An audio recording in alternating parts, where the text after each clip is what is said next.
이제 이 서울 아파트 매매 가격 지수가 이제 끝없이 오르다가 강사님들도 다 이제 다 먹고 사셔야 되니까 이제 그래프를 쫙 길게 해서 보시거든요. 한 40년 지해 놓으면 40년 동안 쭉 오른 것밖에 안 보여요. 그런데 이제 한 10년, 뭐 4년 이렇게 해 놓으면 지금 같이 떨어졌던 게 40년 만에 처음이거든요. 40년 동안 IMF 때도 이렇게까지 폭락한 적이 없습니다. 네. 모든 사람들이 다 힘들었거든요. 네. 그래서 이제 그 원인은 뭐 이제 많은 사람들이 알고 계시니까. 네. 그래서 이제 이러는 상황에서 이제 어떻게 자기가 대처했으며 그 노하우를 어떻게 버텼는지 이런 것들도 되게 중요한 것 같아요. 네. 제가 이제 한번 버텨보니까 가장 중요했던 건 이제 멘탈이었던 것 같고요. 뭐 멘탈. 이제 물론 충격도 있습니다만 이제 다른 데서는 이제 뭐 제가 정리가 됐다는 게 아니고요.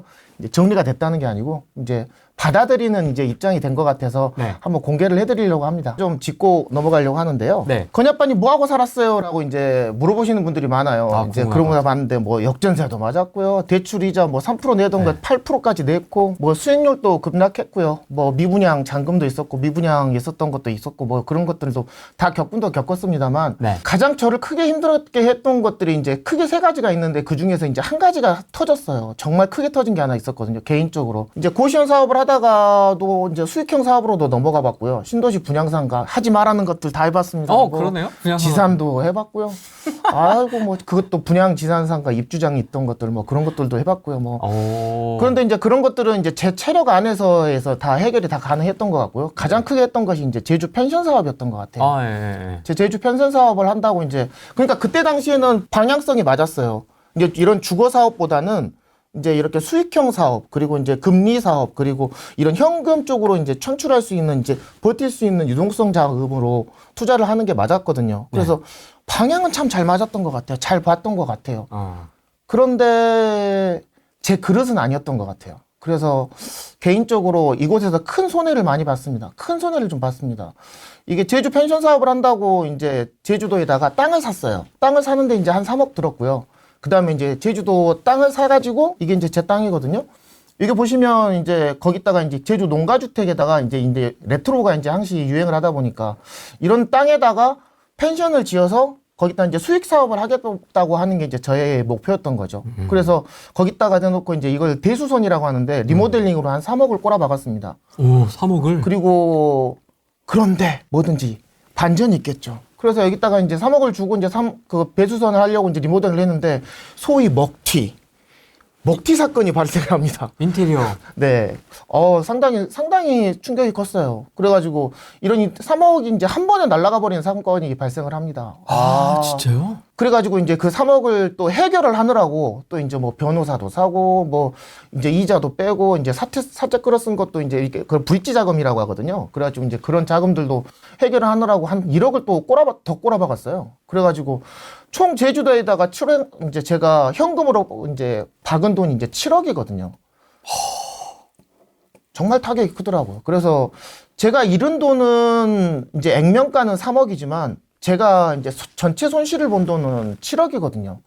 그래서 이게 상당히 컸어요. 그럼 건희 아빠는 그래도 땅을 살렸는 거 아닌가요? 라고 이제 물어보실 수가 있는데 그때 이제 3억 주고 산 땅이 지금에 이제 팔려고 봤더니 이제 이게 아까 그 화면에 보시면 아시겠지만 하나는 미등기 건물이고 하나는 불법 건축물이거든요. 그렇다 보니까 이거는 이제 양생이라고 합니다. 양성화. 제주도에서 뭐 이런 게 좀 흔하긴 해요. 이제 거기서는 뭐 옛날 뭐 좀 가건물도 짓고 뭐 이제 불법 건축물도 짓고 거기서 들어가서 뭐 토굴에서도 살고 막 그러셨다고 하더라고요. 예. 이제 그런 집들이 되게 많은데 그런 것들이 지금 레트로로 되게 환영받는 곳입니다.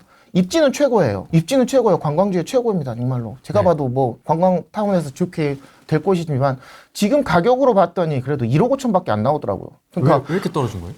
양성화가 안 된대요. 양성화가 불가능하대요. 원래 불가능한 물건이었더라고요. 그래서 이제 이런 불가능한 물건을 될 수 있다라고 이제 인테리어 사업자한테 속아가지고 거기다가 돈을 하고 그게 먹튀가 되면서 이제 7억이란 큰 돈을 손해보게 된 거죠. 전 이게 가장 컸어요. 이게 가장 컸습니다. 뭐 남들처럼 뭐 이제 물론 뭐 이제 역전세도 힘들었고 뭐 고시원도 힘들었고 뭐 지산도 힘들었고요. 뭐 거기서 뭐 오피스텔도 한 뭐 7, 8개 사가지고 개당 한 2천씩 손해보고 뭐 그런 것들도 있긴 있었습니다만 이게 가장 컸어요. 와. 다시 이제 처음으로 돌아가서 네. 어떤 교훈을 얻었냐고 이제 물어보셨는데요. 네. 저는 돈을 버는 것도 중요한데요. 돈을 지키는 게 더 중요한 거. 더 중요했던 것 같아요. 아, 그럼 이제 다시 원점으로 돌아가서 그럼 돈을 지키려면 어떻게 써야 됐을까라고 생각을 해봤는데 복귀. 고명환 작가님 아세요? 응. 고명환 작가님 되게 제가 존경하는 작가님이신데 이제 그 뒤로 이제 2년 동안 제가 뭘 잘못했을까 이제 다시 또 이렇게 복귀를 해보면서 돌아와 봤더니 혹시 이제 고명환 작가님 책을 보면 첫 번째 책을 보면 이런 말이 나옵니다. 당신은 얼마짜리 사람입니까? 라는 말을 그 질문을 자기한테 던져보라고 하거든요. 실례지만 혹시 후레니님은 얼마짜리 사람이세요? 저요? 16만 8천 원. 16만. 16만. 아, 제가 10배 주고 사고 싶습니다. 후레니님. 뭐, 지나간 일이긴 합니다만 저는 제가 20억짜리 사람인 줄 알았어요. 이게 다 이제 하락장 전까지 이제 이래저래 해서 이제 지하 단칸방부터 시작해서 이제 빌라 4층까지 올라가서 지금까지 춘수 자산을 해보니까 한 20억 정도 되더라고요. 예. 그게 제 그릇은 아니었던 것 같아요. 아. 제 그릇에다가 그릇을 좀 키우고 멘탈도 좀 키우고 체력도 좀 키우면서 서서히 나갔어야 되지 않았을까라는 생각을 해봤던 게 제일 큰 교훈이었던 것 같습니다. 제 그릇도 아닌 것에다가 너무 큰 욕심을 많이 불렸던 게 이제 제 이 패착이었던 것 같고요. 네. 이제 그럼 지금 권야빠님 이거 지금 다 해결됐나요? 라는 게 해결은 될 수가 없고요. 이제 뭐 이제 2년이 지났는데 해결은 될 수는 없는 거고요. 이걸 가지고 이제 그대로 이제 가슴에 안고 그대로 가져가야 되는 상황이 발생을 했습니다. 아, 그럼 그 돈은 어쨌든 해결을 해야 되는 거 아닙니까? 받아내든지 뭐 거꾸로 매달아 놓든지 잡아가지고. 그분은 이제 지금 제주 교도소에 딱 지금 열심히 지금 뭐 복역 중이시고요. 아, 네, 이미? 이미 배째라고 나오고 계신 분이고요. 이번 건으로요? 아니면 다른 건으로? 제 거 하나에다가 다른 거 6건이요. 그래가지고 부동산 강사라고 이렇게 강사하는 사람 아닙니다. 그 사람들도 다 사람입니다. 저도 다 사람이거든요. 상가들도 사람이거든요. 그래서 창피하기도 하고 부끄럽기도 하고 솔직히 이제 이런 부동산 강사가 이렇게 맨날 성공 신화도 얘기해줘야 되고 이렇게 실패 사례 같은 거라든지 이렇게 창피한 건 얘기를 안 하는 게 맞거든요. 뭐 좀 계속 이제 긍정 마인드로 가르쳐주는 게 맞기 때문에. 그래서 이런 얘기를 안 했는데 오늘은 또 뭐 좀 하고 싶더라고요. 그래서 한번 좀 처음이니까 이런 식으로 이제 처음이자 마지막으로 한번 좀 밝히고자 합니다. 그래서 지금 이제 거의 다 이제 마무리는 다 돼가고 있는 거고요. 개인적으로 이제 송도에 분양권 하나 남아 있는데 이제 아까도 얘기했던 신도시 분양권 이제 신도시 분양권 하나 남아 있는데 그거는 또 이제 어떻게든지 또 막아야죠. 이제 그거 하나 막 빼놓고는 나머지는 다 정리가 되는 상태입니다. 고시원은 뭐 털고 나오면 되는 거고 이 신도시 분양상가는 뭡니까? 말 그대로 이제 신도시 분양상가 분양권을 샀는데요. 네. 네, 상가 분양권을 샀는데 말 그대로 이제 신도시 분양권 상가니까 되게 비싸잖아요. 네. 5억짜리를 샀는데 이제 20평도 안 되는 거를 사가지고 수익률 사봤더니 뭐 대출을 제외하고도 한 2억 5천 정도가 더 들어가야 되겠더라고요. 추가 금이 한 1억 정도밖에 지금 준비가 안 된 상태인데 1억 5천 어떻게 준비하지? 뭐 이렇게 고민하고 있는 상태입니다. 8월 달에 잔금인데 옛날처럼 뭐 이제 근데 이렇게 큰 일을 한번 당하고 나니까 옛날처럼 뭐 잠 못 자고 뭐 이러고 고민하고 이런 상태는 아닌 것 같아요. 지금 하여튼 포기 상태인가? 뭐 이렇게 상태가 되는 것 같습니다. 와, 대단하시네요. 와, 어떻게 이걸 견뎠을까? 오, 대단하다. 반성을 되게 많이 했어요. 반성을. 반성을 되게 많이 반영하고 때도 제 그릇도 아닌 것을 너무 큰 욕심을 부려서 뭐 그러니까 제가 지방 투자로 저는 큰 돈을 벌어본 적이 없거든요. 큰 돈을 번 적이 없어요. 뭐 10억, 20억을 벌어본 적이 없습니다. 뭐 1,000만 원 놓고 투자해서 2,000만 원 벌고 2,000만 원 놓고 투자해서 3,000만 원 번다든가 예를 들어서 그게 조금씩 모여가지고 이제 노하우가 쌓이다 보니까 지방 분양권에 미분양 분양권에 투자하다 보니까 또 그것도 이제 제 실력이었다기보다는 그때 또 물 들어왔을 때쯤에 제가 운 좋게 그것들을 투자해서 이제 수익을 올렸었던 것 같아요. 그래서 이제 뭐 분양권 하나당 뭐 1억도 벌고 2억도 벌고 뭐 그래 봤었는데 큰 돈을 벌어본 적이 없거든요. 이렇게 이제 짜실짜실하게 돈 벌었던 돈을 한 번에 잃어보니까 왜 잃어버렸을까라고 생각을 많이 해봤더니 뭐 욕심도 있지만 멘탈이 약했던 것 같아요. 멘탈이 약했던 것 같아요. 그 뒤로 이제 멘탈을 키우려면 어떻게 하면 멘탈을 키울 수 있을까라고 생각해봐가지고 그 뒤로는 이제 책을 좀 많이 읽은 것 같아요. 뭐 옛날에는 뭐 이제 돈 벌려고 목적이 돈 벌렸으니까 목표가 돈이었으니까 뭐 이제 맨날 부동산 책만 보고 뭐 금융책만 보고 뭐 이랬었거든요. 근데 이제 인문사덕도 찾아보게 되고요. 고전도 찾아보게 되고 시집도 찾아보게 되고 한 달에 한 10권 이상은 책 읽는 것 같아요. 오늘 아침마다 1시간씩 책 읽고요. 그다음에 이제 뭐 긍정화근 그런 거 다 소용없더라고요. 뭐 이런 것도 다 해보고 뭐 아침에 찍어보고 돌려보고 뭐 10시간씩도 들어보고 소용없더라고요. 뭐 개인마다 차이가 있겠지만 그래서 이제 그런 것도 시간이 좀 필요하면서 이렇게 좀 마인드를 컨트롤할 수 있는 게 좀 필요했던 것 같아요. 그럼 어떤 게 좀 심리적으로 좀 제일 안정이 되는 행위였던가요? 좀 이렇게 하면서? 책을 봤었는데 고전 책을 봤었던 게 저한테는 가장 도움이 됐었고요. 네. 그리고 처음 시작을 하기에는 이제 고명환 작가님 책이 가장 큰 도움이 됐었어요. 감옥 가면 돈 못 받나요? 라는 질문이 있습니다. 감옥 가서 돈이 있으면 이미 합의를 받겠죠.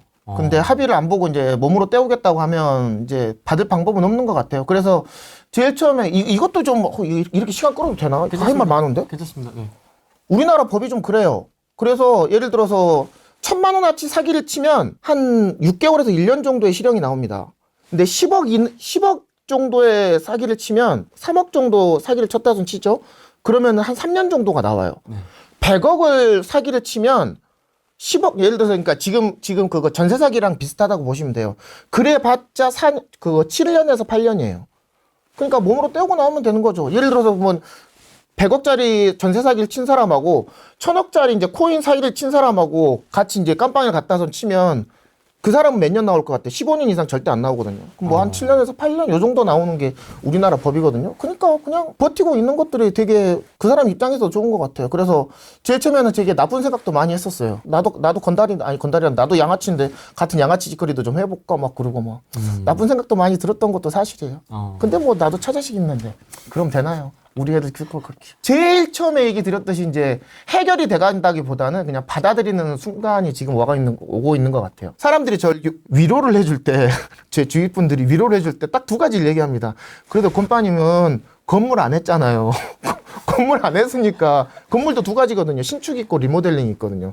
뭐 여튼간에 뭐 예를 들어서 10억 정도 투자금 가지고 이제 90억 정도 대출을 받아가지고 100억짜리 건물을 하면 뭐 여튼간 이렇게 투자를 했고 맞춰가지고 팔고 뭐 이런 게 재작년에 이제 대체적인 트렌드였거든요. 그렇죠. 뭐 건빠님은 그거 안 했잖아요. 그러니까 이 정도 됐으니까 괜찮아 라고 위로해 주신 분이 한 분. 네. 두 번째가 저는 수강생분들한테 뭐 돈 뺏는다, 뭐 공투 뭐 이런 거 해본 적 단 한 번도 없거든요. 제가 샀으니까는 저 샀습니다라고 알려드린 적은 있습니다만 내가 뭐 띄우거나 뭐 팔았습니다. 팔 것도 당연히 얘기하거든요. 사서 팔았습니다. 그러니까 건빠님 되게 빨리 파셨네요. 난 갖고 있는데 라고 하고 뭐 이러신 분은 계시는데 그렇다고 해갖고 내가 팔고 나가서 저도 투자자인데 당연히 이제 사고 팔고 해서 타이밍은 제가 재는 거니까요. 뒷빠님은 그래도 이런 공투 같은 거 안 하셔가지고 다른 사람한테 직접적인 피해를 주거나 그러진 않으셨잖아요. 그러니까 오래 가실 거야라고 하시는 분이 두 가지 여론이 있었던 것 같아요. 이번에 1월 달에 가가지고 풀을 뽑았어요. 2년 동안 방치를 해놨더니 그냥 이 뭐가 아마존이야 그냥 힘을 올라가지고 풀 뽑으면서 진짜. 근데 그냥 놔둬도 되는 거 아니에요? 그럼 안 쓰면? 안 쓰면 되는데 이제 집이 망가지잖아요.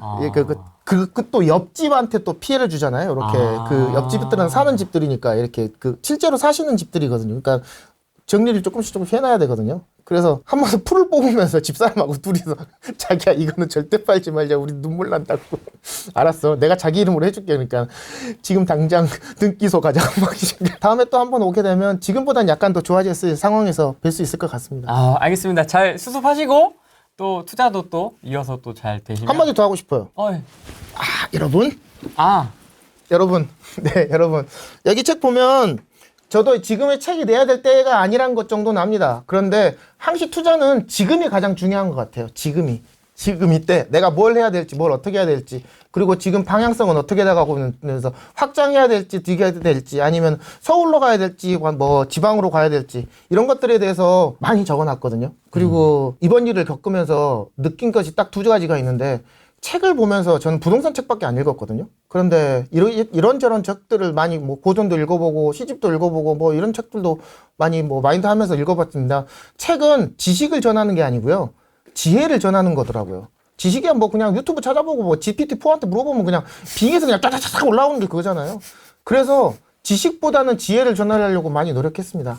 여러분 여기 연화 오시죠? 뭐 수도권 아파트 투자의 기적 많이 사랑해 주십시오. 감사합니다. 네. 그러면 1천만 원으로 시작할 수 있는 겁니까? 그럼요. 시작할 수 있습니다. 1천만 원으로? 네. 시작한다는 거예요, 여러분. 시작한다는 거예요. 그걸로 기준을 잡으시면 안 됩니다, 여러분. 그리고 지금 이 책을 볼 타이밍입니까? 예, 괜찮습니다. 괜찮습니까? 예, 괜찮습니다. 특히 서울 수도권하고 인트로 앞에 부분 꼭 읽어보세요. 그 앞에 30페이지가 여러분의 인생을 바꿔줄 수도 있어요. 저는 그렇게 생각합니다. 그 30페이지를 적기 위해서 2년을 허비한 것 같아요. 아니, 허비했단다. 2년을 공부한 것 같아요. 여기 앞에 반성문 되게 재밌게 잘 읽었습니다. 그때 당시에 진짜 할 말이 없었어요. 이런 하락기 때 이런 장을 겪어본 적도 없고 네. 겪어봤다는 사람을 만나본 적도 없고 40년 만에 처음 온 이런 대세 하락기를 누구한테 겪어보겠어요. 뭐 누구한테 겪고 IMF 때도 이런 하락장은 없었다고 하더라고요. 누구는 꼭 지난 20년 동안 투자하셨다고 뭐 깝죽대시는 분들 계시는데 20년 투자하셨어도 이런 하락장을 겪어보신 분들은 안 계시거든요. 그분들하고 우리하고는 달라요.